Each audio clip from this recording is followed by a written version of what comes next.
है गाइस, आज का टॉपिक होने वाला है क्या आपको सेम मसल के लिए सेम एक्सरसाइज करना चाहिए या फिर आपको डिफरेंट एक्सरसाइजेस ट्राई करना चाहिए। क्या ज़्यादा बेनिफिशियल है, आप इसको इस चीज़ में समझ सकते हो। देखो, पहली चीज़, आपने कोई भी एक मसल को टारगेट किया या फिर आप हर टाइम उसी मसल को लिए सिर्फ और सिर्फ एक एक्सरसाइज करते आ रहे हो, तो होता क्या है कि एक साइड के जो, जैसे आपको मालूम होगा कि अगर आप कोई भी एक्सरसाइज में एंगल्स चेंज करते हो तो आपके जो मसल टारगेट है वो चेंज हो जाते हैं। और उसका जो साइड में भी कोई, जैसे बैक की एक्सरसाइज है, तो बैक की एक्सरसाइज में जो मशीन्स हैं, कुछ मशीन्स ऐसी हैं जो कि वाइड ग्रिप जो बैक है उसको टारगेट करती है। कुछ मशीन्स है जो उसका विड्थ की जगह जो डेप्थ है ना उसका, यानी कि जो पीछे वाला जो मशीन जो कि बैक को थोड़ा सा फुलनेस दिखाता है, विड्थ में नहीं आएगी, उसमें कम आती है। तो कुछ मसल्स उस चीज़ को ज़्यादा टारगेट करते हैं। तो ऐसे क्या है कि ओवरऑल ट्रेन करने के लिए ना, आपको ओवरऑल मसल ट्रेन करने के लिए आपको सारी जो एक्सरसाइज है एक तरह से धीरे धीरे करके स्विच करनी पड़ेगी।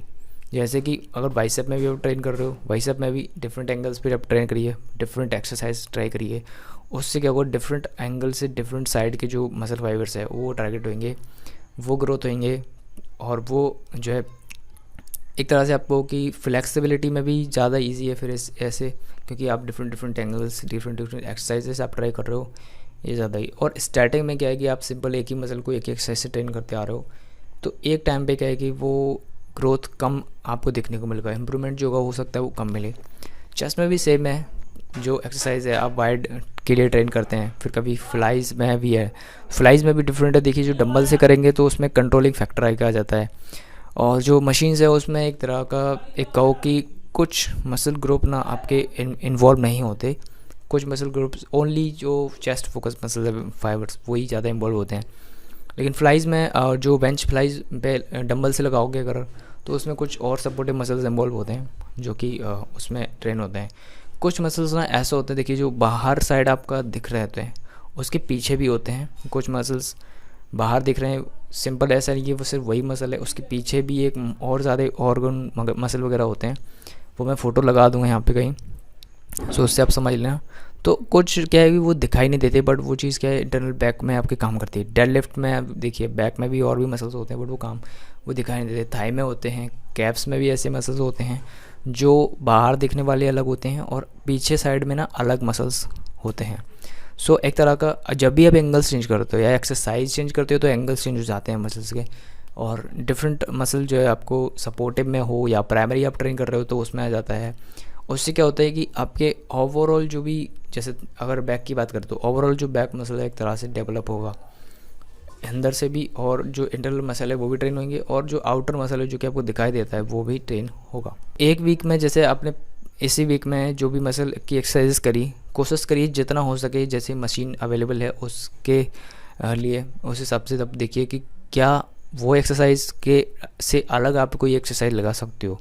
वार्म अप सेट्स अगर आपको करने हैं तो वार्म अप सेट्स अगर आप कर लिए, जो नॉर्मल जो बेसिक्स एक्सरसाइज है, लेट पुल डाउन और रो डंबल रोज वगैरह वाली, या फिर पुल अप्स हो गए नॉर्मल्स, वो कर लीजिए। उसके बाद आप कोई जो नई मशीन है या फिर जो डंबल की नई एक्सरसाइजेस है वो आप ज़रूर ट्राई करिए, क्योंकि उससे आप डिफरेंट एंगल्स या डिफरेंट मसल्स को टारगेट करते हैं और वो आपको जल्दी ग्रोथ देगा बॉडी साइज़ में और मसल गेनिंग में भी बोल दो और डेफिनेशन वाला भी बोलो, तो दोनों तीनों चीज़ जो भी हैं वो सब डिफरेंट तरीके से आएगा। सो जिम में इसीलिए आप देखोगे कि बेंच है, बेंच प्रेस, इंक्लाइन डिक्लाइन तीनों हैं। फिर उसके बाद आप देखो मशीन भी है और केबल में भी आप लगा सकते हो। तो ऐसा इसीलिए है ताकि आप डिफरेंट डिफरेंट एंगल से आप बॉडी के सारे मसल्स को लगभग ओवरऑल कवर अप कर सको और उनको एक नए तरीके से ट्रेन कर सको। और कई बार ऐसा होता है, देखिए, अगर आपको शोल्डर इंजरी है तो कुछ बेंच हो सकता है कुछ बेंच प्रेस में आपको वो नहीं कर पाओ, जैसे डिक्लाइन बेंच हो गया, उसमें वो एक्सरसाइज नहीं कर पाओ, शायद शोल्डर पे ज़्यादा आता है उसमें कहीं, या फिर जो अपर चेस्ट वाली है उसमें नहीं आ पाए, ठीक है, उसमें भी शोल्डर बहुत इन्वॉल्व होता है क्योंकि चेस्ट वाला मसल बहुत कम लेवल पे एक्टिवेट होता है, वो वहाँ पे शोल्डर बहुत सपोर्टिव होता है। तो ऐसी जो एक्सरसाइजेज हैं वो भी आप स्विच कर सकते हो कि क्या आपको इंजरीज है या फिर आपको ऐसा लगता है कि इंजरी हो सकती है। एक ऐसा पॉइंट भी होता है जहाँ पे आपको इंजरी नहीं होती, एक होता है कि इंजरी हो सकती है और एक नहीं भी हो सकती है। तो यहाँ पे अगर नहीं है तो फिर आप बिल्कुल करिए, अगर आपको लगता है इंजरी हो सकती तो बिल्कुल आप उस चीज़ को ना एक्सरसाइज स्विच करिए जहाँ पे आपके वो टारगेटेड मसल जिनमें इंजरीज हो सकती या जॉइंट्स हैं वो कम इन्वॉल्व हों। इसी चीज़ को ध्यान में रख के ना जिम की जो मशीन्स हैं वो सारी इसीलिए बनाई गई हैं। एक तो वो एनर्जी एफिशिएंट है क्योंकि आपके और अदर मसल को नहीं टारगेट करेगी, जैसे कि बेंच प्रेस है वो कंपाउंड मूवमेंट एक तरह का, तो उसमें आपके बैक, शोल्डर, ट्राइसेप्स ज़्यादा इन्वॉल्व होते हैं और आपका कहीं ना कहीं बैक और लेग्स भी थोड़ा थोड़ा इन्वॉल्व होते हैं as a secondary supportive muscles. वहीं आप देखो जो बेंच वाली जो मशीन वाली जो ये बेंच प्रेस एक्सरसाइजेज हैं, फ्लाइज हो गई, उसमें एक अपर चेस्ट ट्रेन करने के लिए भी है और एक विड्थ को ट्रेन करने के लिए भी, जब आप मतलब चेस्ट को विड्थ करने के लिए, तो उसमें भी आप देखो कि ना आपका जो और अदर मसल्स है वो कम इन्वॉल्व है। इवन जो केबल रोप वाली इस टाइप की मशीन होती है जैसे लगे हुई है इधर, इस टाइप की मशीन्स में बिना केबल का यूज़ करते हुए आप कम इन्वॉल्व को मसल करके ज़्यादा आइसोलेशन जो ट्रेनिंग है या आइसोलेशन मूवमेंट्स है आप उस पर ज़्यादा फोकस कर सकते हो। तो ये एक चीज़ अच्छा है मशीन्स में। इंजरी स्पेशली बहुत कम देखने को मिलती है। इंजरी ज़्यादातर कंपाउंड मूवमेंट में जहाँ पे आप वेट कंट्रोल नहीं कर पाते या फिर पूरा फोकस नहीं रहता तब होने के चांसेस हैं। वेट ज़्यादा भी होने के वजह से भी होता है, प्रॉपर लिफ्ट, ठीक, ऐसा होता है इस वजह से भी। तो इन चीज़ों को थोड़ा आप देखिए। और डेड लिफ्ट का जैसे हो गया, देखिए ज़्यादातर लोग आप देखोगे बारबेल से डेड लिफ्ट लगाते हैं, ठीक है, वो एक स्ट्रेंथ ट्रेनिंग के लिए अच्छा है। लेकिन जो आपको लगता है कि इंजरी वाली चीज़ हो सकती है, आप डंबल डेड लिफ्ट से चाहिए, क्योंकि डंबल डेड लिफ्ट में आप ज़्यादा फ्लेक्सिबल है और इसमें ना इंजरी के चांसेस मैं क्या कहूँ, देखो इसमें वेट आप ज़्यादा एक एक्सट्रीम लेवल पर लिफ्ट नहीं कर सकते। तो आपको मालूम होगा कि अगर आप 4-5 रैप्स हिट कर पा रहे हो तो मतलब कि वेट ओके है।